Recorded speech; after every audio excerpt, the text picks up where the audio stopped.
Dawn Rosenquist, and yeah, I know it's been a long time. It's been, by the time you hear this, over 5 months, and it's just short of 5 months since I did my last recording, because I pre-record everything for about a month before it has to air. But those of you who follow me on social media, you know that on August 17th, I had a nervous breakdown, which was a long time coming. I had been killing myself working, and I'd been pushing through a lot of stress since coming home from the Founded in Truth Hanukkah conference in, 2019. So at the end of 2019, so a little over 2 years ago. And, I meant to take a break, and then COVID happened and people needed to be ministered to. And I had the radio shows, and it just became impossible. It became difficult for me to get away from myself, and dealing with all the death and all the division and the rancor within the body. I pushed myself too hard, and I took on another radio show, of course, for the kids. And, we just can't do that. And even though I was doing work that God had called me to do, I didn't know how to do it in a healthy way. And, that combined with the fact that after my big stroke in 1997, I developed some issues, some mental health issues, some mental illness issues, where my body steals serotonin before my brain can use it. Of course, serotonin is a neurotransmitter, and when you do not have enough serotonin, the brain kind of freaks out, and you get anxiety. And I supplemented my diet for 2 decades with tryptophans. Ate so many tryptophans that I actually became toxic, and had to go on a vegetarian diet, which I'm still on, in September. But that actually made it worse, because then I wasn't getting, the high tryptophan dosage that I had been. And in November, I ended up in the ER from stress, and had to finally give in and say, okay, I cannot. There is no oil, there is no herb, there is no food that is going to overcome the problems with my brain not getting the neurotransmitters it needed. And doctor put me on some medication, to an antidepressant that blocks the receptors that are malfunctioning and causing my body to suck up all of the serotonin, my neurotransmitter, which makes the brain work before my brain can get to it. And so that was 2 months ago, and you know what? I'm doing much better. This will be my first time recording, though, in 5 months, and so I'm a little bit rusty, and I might be tripping over my words and stuff. A lot of people have been asking me to do their podcast and their radio shows and everything. I'm just saying, no, I haven't even done this yet. I don't even know if I can, be intelligent. Actually not sure if I was capable of it before either. But anyway, that's me. That's the update. I'm doing better now. I'm learning how to work in a more healthy way. I limit my work hours to 10 hours a day. I used to get up at 5 o'clock in the morning and work until I went to bed. And I just can't do that. Never could, but I was doing it anyway. So, anyway, back to work here. And, I'm going to be recording a broadcast that I wrote back in, back in August of last year.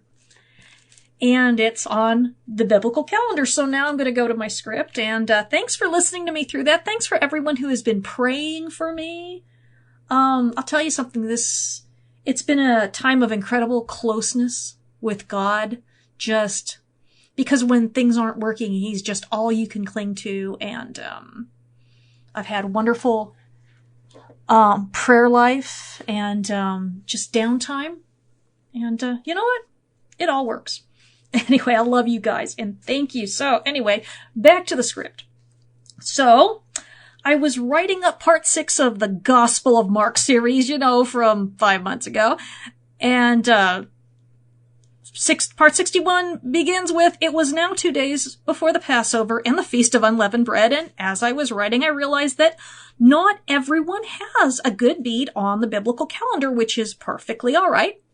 And I also realized that I would be a terrible teacher if I didn't write up a broadcast explaining. I might be a terrible teacher anyway, but I'd be even worse, right?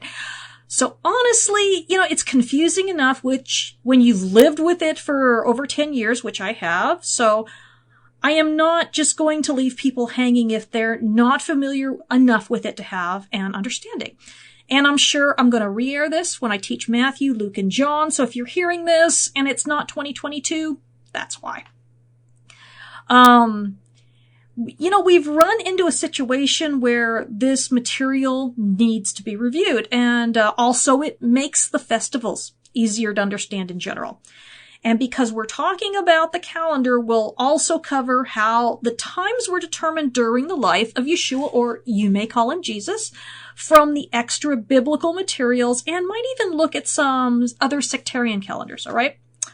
Anyway, hi, I'm Tyler Dawn Rosenquist, and welcome to Character in Context, where I teach the historical and ancient sociological context of Scripture with an eye to developing the character of Messiah.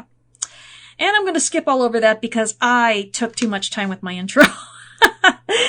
Anyway, past broadcasts of this program can be found at characterincontext.podbean.com, and transcripts are posted Fridays at theancientbridge.com.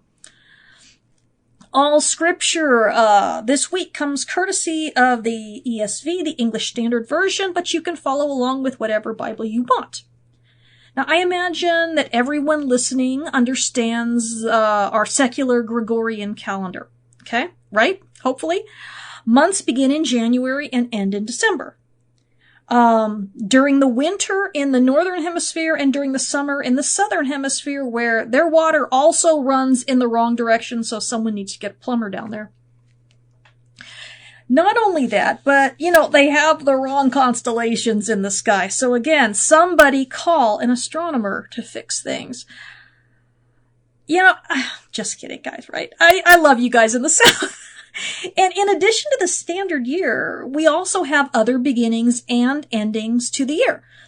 Although I can only give you American examples because I'm woefully ignorant of other countries, so just bear with me. Fiscal years for businesses can begin and end at different times, depending on when they set up shop. School years begin in the fall and end in the late spring. We do this because different things require different beginnings and endings, and with the biblical calendar, we have the exact same thing. Except that it's about festivals and agriculture, because that was their life. They didn't have a school calendar, but they would develop tax or tithing calendars based on when the new flocks were counted. And they would develop calendars for new trees so that they'd know when one could be harvested for the first time. And once they had kings, they would have calendars for the beginning and ending of coronation years that coincided with the new agricultural year. And then they had the best known of the calendars, the festival calendar. That's a whole lot of calendars, but as I mentioned above, we also have a lot of calendars, so this isn't bizarre or unique. Every culture on Earth has multiple reckonings of time existing side by side in perfect harmony. Now, let's start with the festival calendar because that's the reason I'm doing this broadcast. The festival calendar isn't actually the first calendar mentioned in Scripture, but for our purposes, it's the most useful. FYI, the calendar mentioned in the flood account is the first, and the dates only line up with important dates on the festival calendar if we line it up with the more ancient agricultural calendar, but, more on that later. Let's go to Moses, Aaron, and the Exodus for the first mention of this important reckoning of time in chapter 12. The Lord said to Moses and Aaron in the land of Egypt, "This month shall be the beginning for you, the beginning of months. It shall be the first month of the year for you. Tell all the congregation of Israel that on the 10th day of this month, every man shall take a lamb according to their father's houses, a lamb for a household. And if the household is too small for a lamb, then he and his nearest neighbor shall take according to the number of persons, according to what each can eat, and you shall make your count for the lamb. Your lamb shall be without blemish, a male a year old. You may take it from the sheep or from the goats, and you shall keep it until the 14th day of the month, when the whole assembly of the congregation of Israel shall kill the lambs at twilight. So obviously this is concerning the institution of the Passover, which would later become a memorial festival wherein the entire nation would come together and vicariously relive the Exodus out of Israel through a meal that was quite different than the first one, but, served as a community ritual celebrating what they didn't have the first time around, which is freedom, while still remembering how they were delivered from slavery. We'll talk more about that when the actual Passover meal happens in the text. But there are two important phrases in Exodus 12 that I want you to notice, and one is the beginning of months, or Rosh Chodesh in Hebrew, and the first month of the year, or L'Chodesh Hashanah. Pre-existing this point, they already had the agricultural calendar. We know this through Israeli archaeology in the form of the Gezer calendar, and also from the biblical text in the descriptions of Sukkot, and we will talk about both of those later. Yahweh is now giving them what they didn't have before, a festival calendar. I mean, why would they need one when the festivals had not yet been instituted and tied to the Exodus? As they all later would be in some way. Now, other ancient Near Eastern cultures began their actual new year in the spring, like the Babylonians, who celebrate their new year during the barley cutting in a festival named Akitu, which means barley cutting. And they would have their kingship rituals at the same time because they practiced something called appeasement. And they would perform sacred marriage rituals where the king would have sexual relations with the high priestess of Ishtar as a way of reenacting the marriage between Ishtar and Tammuz, or Inanna and Dumuzi, originally the goddess of the storehouse and the shepherd god. That was done in order to bring blessings of fertility to flocks and crops throughout the agricultural year. Now, of course, the Israelites were absolutely forbidden to do these sorts of things and were instead commanded to do something radical. They were commanded to sacrifice a precious commodity, a lamb, and to share a meal with Yahweh. No fertility rituals. In fact, no culturally recognized acknowledgement of this being the beginning of an agricultural year at all. The only acknowledgement of the harvest of barley came with the blessing of the sheaf of barley at the temple on the day after the first Sabbath after the Passover sacrifice. But what does Chodesh mean? What did it mean to the ancient Israelite? The Chodesh refers to a month determined by the sighting of the moon phase. During biblical times, according to Mishnah Tractate Rosh Hashanah, it was something that could actually be seen with respect to other things in the sky, so it obviously couldn't be a quote-unquote new moon or dark moon by modern reckoning. Nor was it a full moon because that would hardly need witnesses and there would be no mystery because you could see it coming. The only phase of the moon that would be a surprise and would require witnesses to come to the temple to testify about what they saw would be the very first sliver of the moon, and that marked the beginning of the biblical months, not only in the time of Moses, but also in the time of Yeshua. That day would be witnessed to by multiple people who were questioned at the temple by priests, and, the moon would be certified as valid that night, which is the beginning of the new day, because biblical days end and begin at sunset. And The priests would perform once a month special sacrifices on the following day. Or on that day. Yeah, it would be that day. See? Now, Western culture begins and ends days at midnight according to the Greco-Roman reckoning, so that can take a little bit longer to get used to. But it's why the Passover was eaten after the sun went down, when it was no longer the 14th day of the month, but now the 15th, and a special day called a high Sabbath. More about that later. Now, scholars believe that Yahweh was showing Moses and Aaron the first sliver of the new moon when he told them that this was Rosh Chodesh and Lachodesh Hashanah, or the beginning of months and the first month of the year, respectively. He told them that on the 10th day of the first month, they would take a lamb and bring it into their homes, a perfect lamb, and that on the 14th in the afternoon, they would slaughter it and apply the blood of that lamb to their doorpost before roasting it, and then eating it that night when it became the 5th day of the month.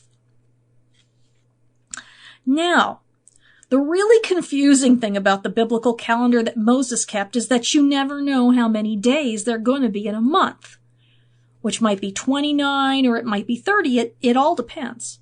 So they really had to pay attention. And what happens when your months are all 29 or 30 days long? Well, it means that a 12-month lunar year is going to come up pretty short of a solar year. Now, a lunar year is just going to be 12 lunar cycles, but a solar year is the amount of time it takes for the Earth to revolve completely around the sun. And of course, that's, 365 days in a quarter. Although the lunar months were important for the biblical calendar, the solar year is vitally important for the agricultural calendar.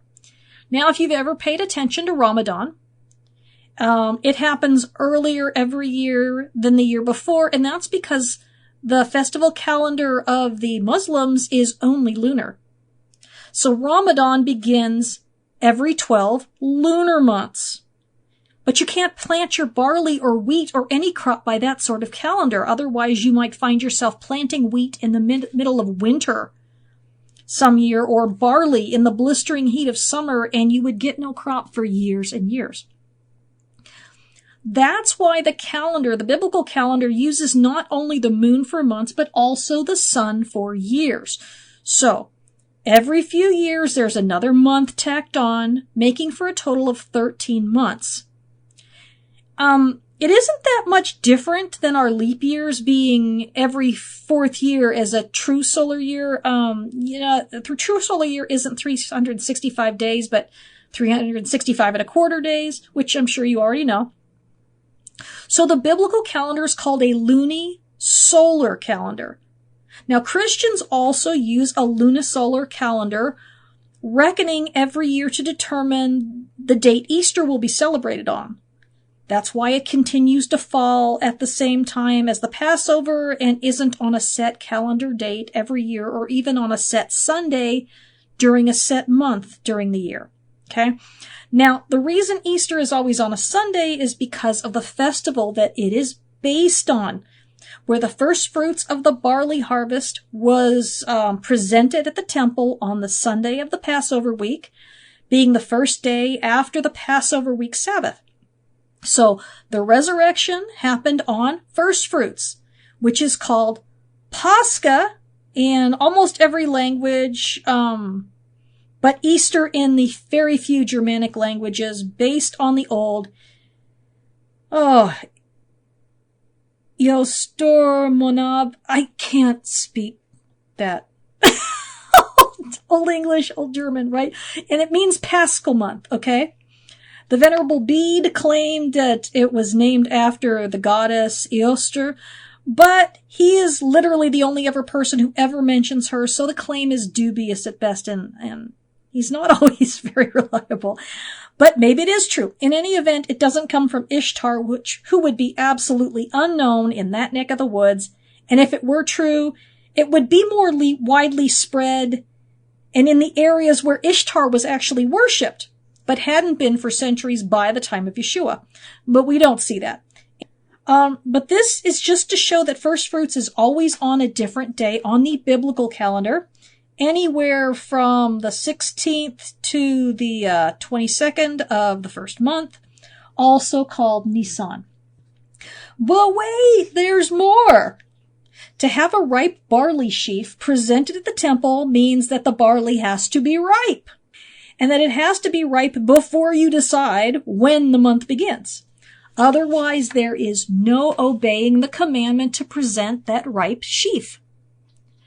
So before the month of Nisan can be sighted and the new festival year declared, the fields must be checked for ripe barley. If there is none, then there needs to be a 13th month before there can be a first month. But once that first month has finally been declared, those lambs can be selected. The journey to Jerusalem can be made, and the Passover can be celebrated. On that Sunday of Passover, the priest will wave a sheaf of barley before the Lord, and the people can then eat from the new harvest. 50 days after the waving of that sheaf, in the third month of the year, called Sivan, we are commanded to celebrate the one-day festival of Shavuot, also known as Pentecost in the Greek language. On this day, actually, it's 50th day, including the waving of the sheaf. Sorry, it's 49 days after the waving of the sheaf, so it's still going to be on a Sunday. So it also fell on a Sunday as we would reckon it, and the farmers would all bring beautiful baskets of fresh produce to the temple. And as they handed those baskets to the priest on duty, they would say, "A wandering Aramean was my father. And he went down into Egypt and sojourned there, few in number, and there he became a nation, great, mighty, and populous. And the Egyptians treated us harshly and humiliated us and laid on us hard labor. Then we cried to the Lord, the God of our fathers, and the Lord heard our voice and saw our affliction, our toil, and our oppression. And the Lord brought us out of Egypt with a mighty hand and an outstretched arms, with great deeds of terror, with signs and wonders. And he brought us into this place and gave us this land, a land flowing with milk and honey. And behold, now I bring the first of the fruit of the ground, which you, O Lord, have given me." And that's Deuteronomy 6, verses 5 through 10. According to the account in Josephus, this was a big, hairy deal, and even King Agrippa II would be at the head of the parade into the temple bearing baskets of produce. And, we're going to skip ahead to the 6th month, the month called Elul. The first day of Elul, which this last year was August 9th, it marks the beginning of the 40 days before Yom Kippur, which is the holiest day of the year. It's very probably the 40 days that Yeshua was tempted in the wilderness after his baptism, putting that baptism either on Elul 1 or at the end of the 5th month. This would have resulted in his temptation being on the day of Yom Kippur, which would be prophetically very significant. Of course, Lent is modeled after this, but placed before the Passover season instead of before the fall feasts. And I think this was a natural consequence of the division between the synagogue and the early assemblies. As we know from the Didache, that early Christians were already meeting on Sundays by 100 of the Common Era, and as a result of the increasing, rift between Jews who were and were not Christians during the time of the Bar Kokhba revolt, and furthered by a growing rancor between the sects through the centuries that, followed, capped off by a formal, legally mandated split between Christians and Jews during the 5th century in the Roman Empire. Obviously a lot of context about festivals and the calendar was lost.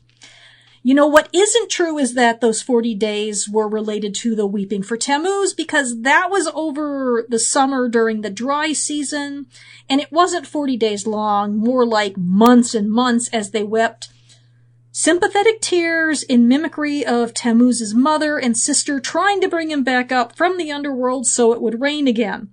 There are some really messed up stories out there. Anyway, I will be back in just a few minutes.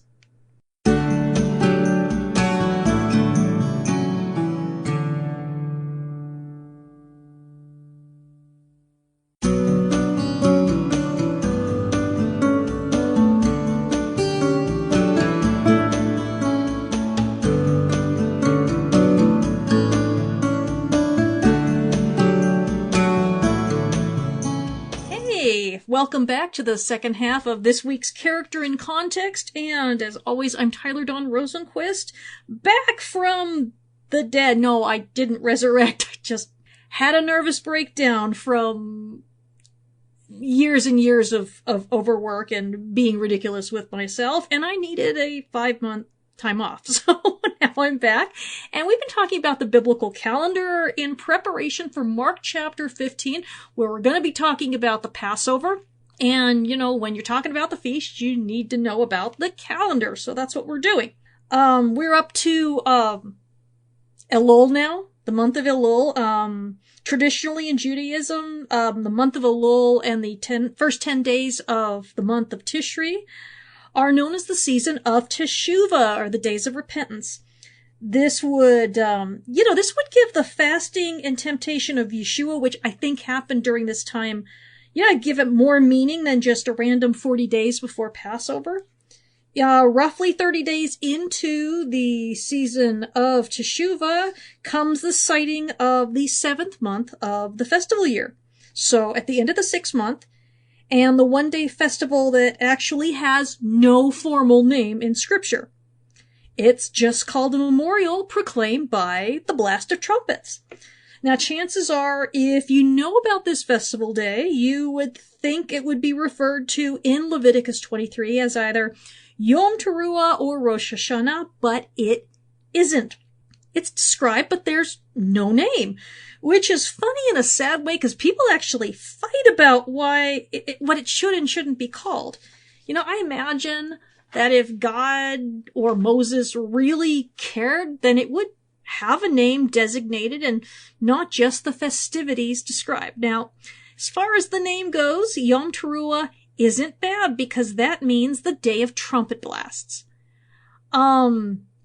And Rosh Hashanah also isn't horrible because of another verse which states that the feast of the 7th month happen at the end of the year. So let's take a look at that. 3 times in the year you shall keep a feast to me. This is, by the way, is Exodus 23 verses 14 through 17. You shall keep the feast of unleavened bread. As I commanded you, you shall eat unleavened bread for 7 days at the appointed time in the month of Aviv, for in it you came out of Egypt. None shall appear before me empty-handed. You shall keep the feast of harvest, of the first fruits of your labor, of what you sow in the field. You shall keep the feast of ingathering at the end of the year, when you gather in from the field the fruit of your labor. 3 times in the year shall all your males appear before the Lord God. So, that end of the year is literally the going out of the year, aka the transition from one year to another. But wait, this is obviously talking about the ingathering of the fall harvest, not the spring, because that's what they talked about first. The eating of the unleavened bread in the month of Aviv, which, is the Canaanite word for ripe barley, aka Nisan in other verses, which is the Babylonian name. So, there's no Hebrew name there. You got the Canaanite name or the Babylonian name. It's just a description. It's okay. Not Shavuot because they spoke about that second. So this festival of the ingathering, which speaks of the end of the year, must be talking about the fall festivals in the 7th month, known as Tishri. So now we have another ending/beginning of the year in the 7th month, apart from the 1st month. But how can this be the case? Well, remember we talked about the different kinds of years that we have on our calendar? We have the calendar year, the tax years, and the school years, right? Well, at the beginning of Mishnah Tractate Rosh Hashanah, we see 4 different kinds of years observed by the Jewish people based on different biblical realities and commandments. They are 4 days in the year that serve as the new year, and they said they. Okay, I'm just reading it. Each for a different purpose. On the 1st of Nisan is the new year for kings. It is from this date that the years of a king's rule are counted. And the 1st of Nisan is also the new year for the order of festivals, as it determines which is considered the first festival of the year and which is the last. On the 1st of Elul is the new year for animal tithes. All the animals born prior to that date belong to the previous year tithe and are tithed as a single unit, whereas those born after that date belong to the next tithe year. Rabbi Eleazar and Rabbi Shimon said the new year for animal tithes is on the 1st of Tishrei. On the 1st of Tishrei, everybody's going to disagree, right?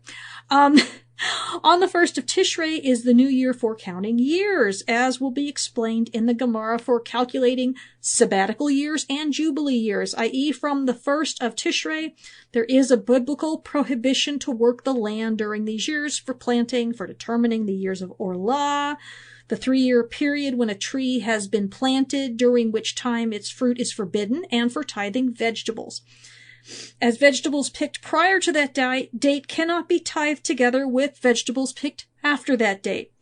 On the 1st of Shavat is the new year for the tree. The fruit of a tree that was formed prior to that date belongs to the previous tithe year and cannot be tithed together with the fruit that was formed after that date. This ruling is in accordance with the statement of Beit Shammai. But Beit Hillel says the new year for trees is on the 15th of Shavat because they don't agree about things either. So we have all these things that need to be done over the course of the year, and, we can call them deadlines. When is the cutoff date for how many years we say that a king has reigned? When do we consider the festival year to begin and end? What is the date when we start to count the yearling animals that we need to tithe this year, and which animals get counted next year instead? At what point do we determine when a tree is officially in its 5th year and can be eaten from? When do the Shemitah and the Yovel cycles get counted from, also known as the sabbatical and jubilee years, when the land cannot be worked and the land is returned to its permanent owners after being leased out by needy families? You need beginnings and endings for all of these. As far as the festivals go, the month for those begin and end in the spring, and they are numbered from that month. Years, however, are legally tied to the agricultural cycle because it was on Yom Kippur that land was formally returned at the Jubilee, and it also marked the time that you would stop working the land to allow it to lay fallow for the Shemitah, or the 7th year. Debt slaves were also freed at this time after their 6th year of service. And because of this, going back to Tishri 1, it is not only referred to as Yom Teruah, the day of the trumpet blast, but also Rosh Hashanah, the head of the year, because it is the beginning of a new year. It was a time of rejoicing and freedom as cycles were completed and coronations were conducted on that day. If you're going to celebrate a new king's coronation, do you want to do it with barley and last year's stale leftovers, or with the new crop all harvested and available? Duh. Not much of a party in barley.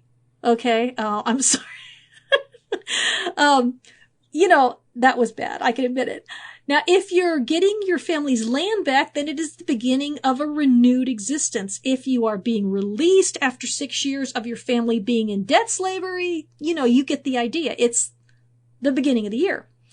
Now, related to this, we also have the archaeological find of the Gezer calendar. I think that's how you pronounce Gezer. I've never actually looked it up. Every time I say it, I mean to, and I forget. Which lays out the agricultural year for ancient Israel, where it was excavated, and it had the beginning, ending at, the time of the fall festivals, on this calendar. In addition, when you look at the specific months and dates involving the flood, they line up really nicely with this agricultural calendar as important days, lining up with later festivals, okay? If it starts out in Nisan, it doesn't really mean anything. I'm going to link materials about it in the transcript. It was an incredibly important find, and it's really super cool.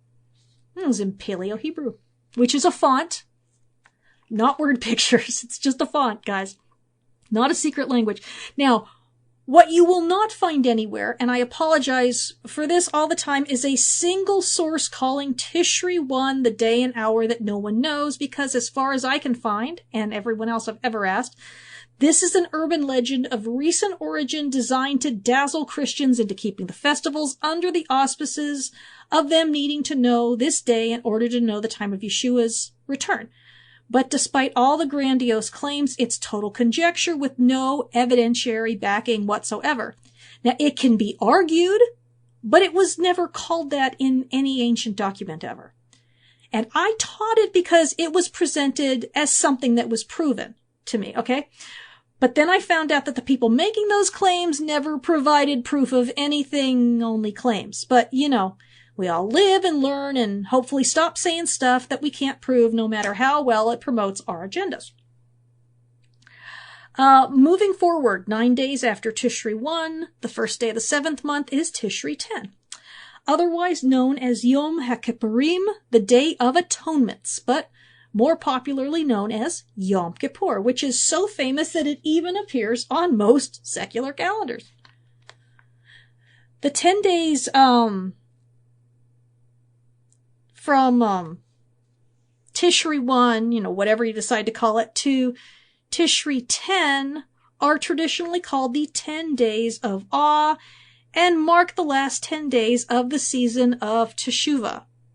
The point of these days, and the 30 before it, is to really do some serious soul searching as to the state of our spiritual health over the last year, and to get right with people and to make restitution if need be. Before the Day of Atonement, where during temple times, there were elaborate sacrifices, and once-a-year rituals performed on behalf of the nation, and it was the only day of the year when anyone would enter the Holy of Holies. And, you know, that was limited to the high priest, and if you've ever heard the story about the rope tied to his leg to haul him out if he was stricken dead, again, totally made up. This is also the day when the lots would be cast for the 2 goats, one of which would be sacrificed and the other one would be sent into the wilderness, carrying the sins of all Israel as it went. Now, despite how depressing Yom Kippur sounds, being that we afflict ourselves, drinking nothing and eating nothing for a 24-hour period, it's actually an incredibly intimate time with Yahweh and very cleansing as we just humble ourselves before Him and refuse to take comforts, okay? Now, our sons have been keeping Yom Kippur every year since they were 10, and they never had any issues with a total fast, and even my special needs sons. You know, it's really a good thing to be able to make this personal sacrifice of comforts for 1 day of the year to show God our seriousness and repentance before Him. You know, really, when we think about how much we have and how good we have it here, that our brothers and sisters in other places are suffering and even sometimes dying for lack of food and water, it's a very small thing to spend 1 day in prayer and fasting and humbly putting down the constant demands of our greedy flesh.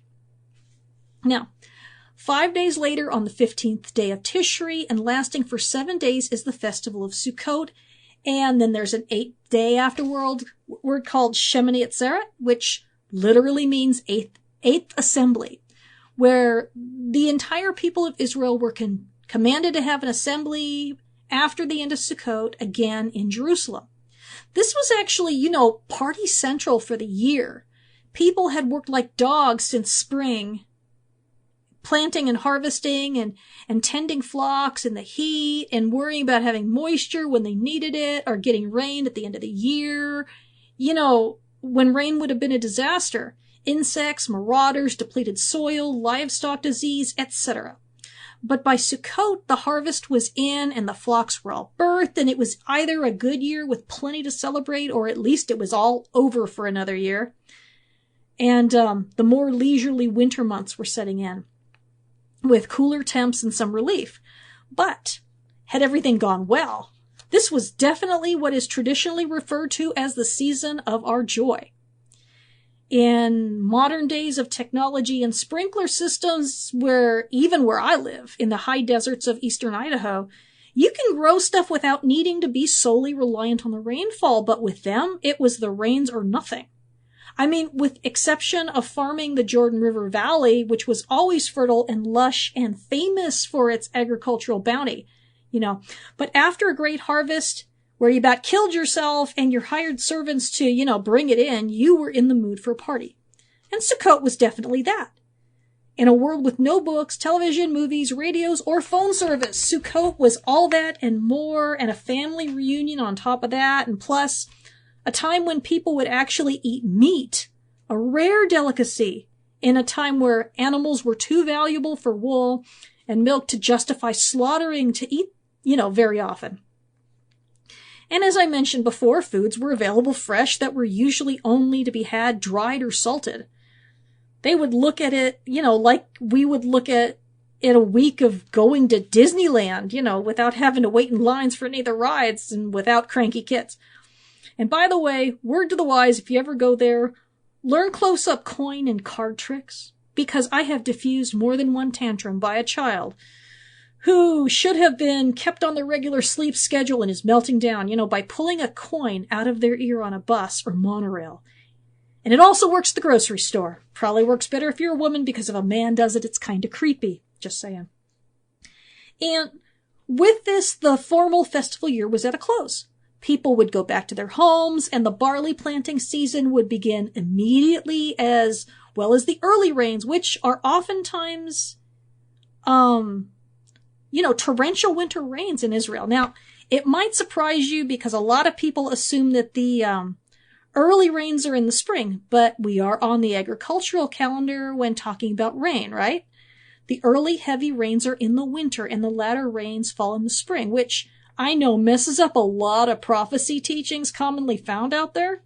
The early rains of the winter are a sight to behold. The wadis of Israel are deep canyons running through the country, and they are as dry as a bone, but as soon as these mountainous regions start seeing rainfall, they can fill up and become deadly, raging rivers in just a few minutes, and I'll link a video in the transcript.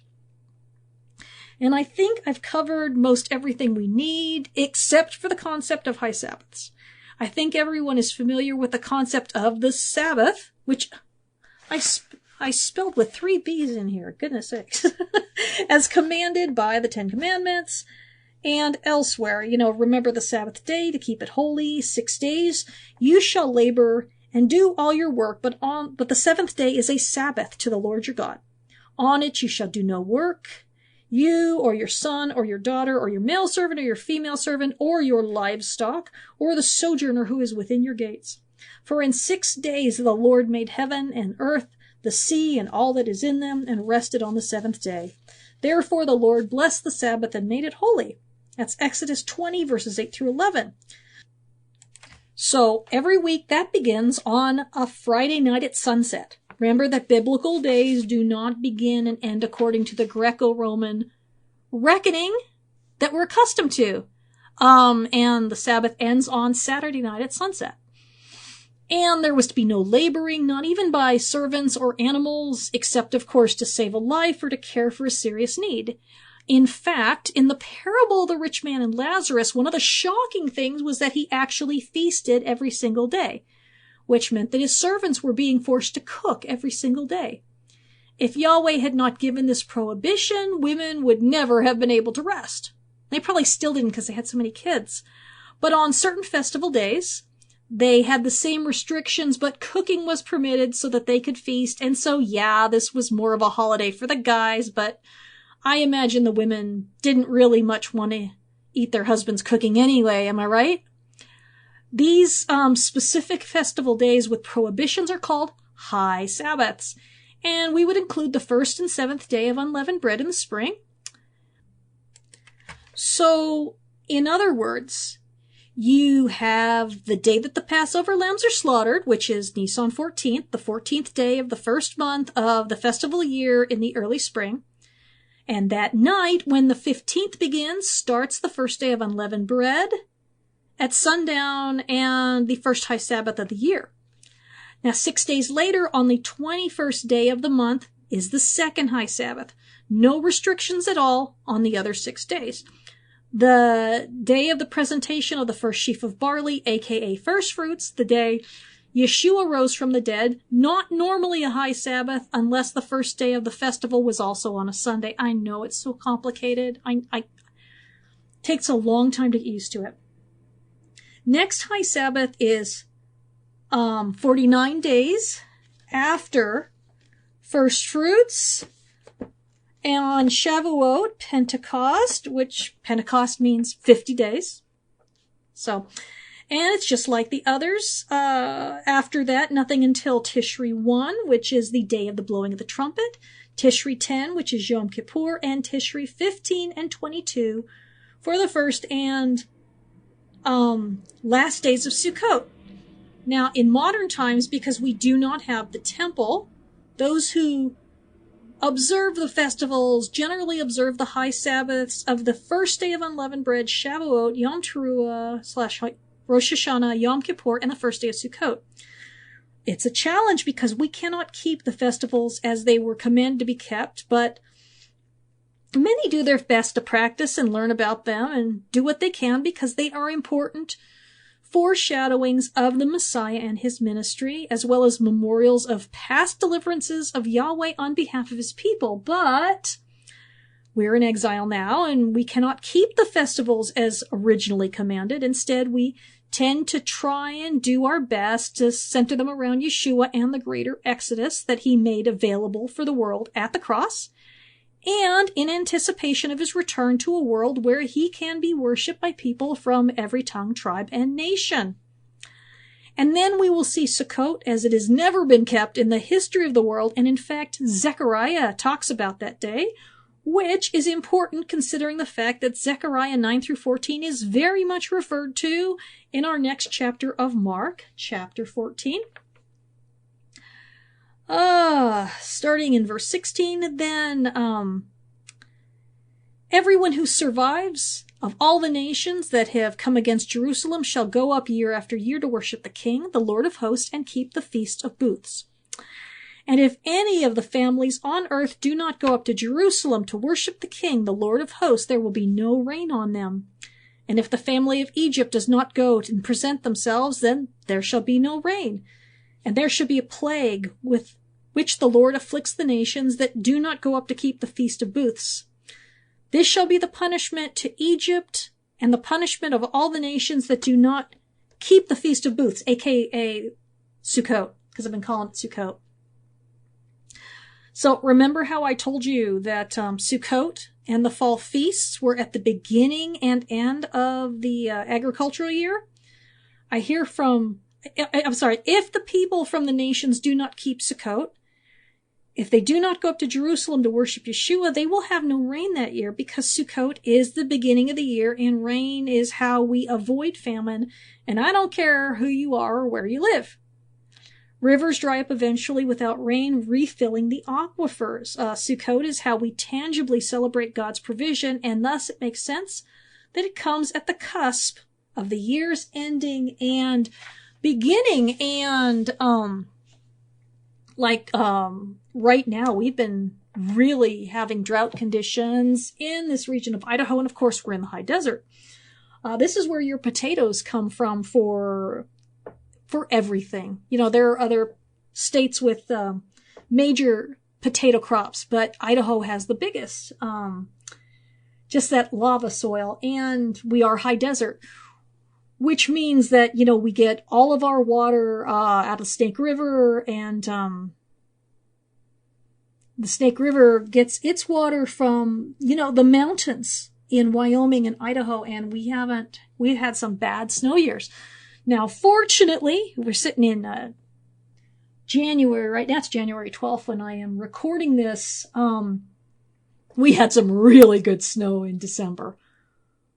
Oh my gosh. Starting in December and like the first week of January, it was great. I mean, it was snowing all the time. I had to go see my chiropractor over and over again.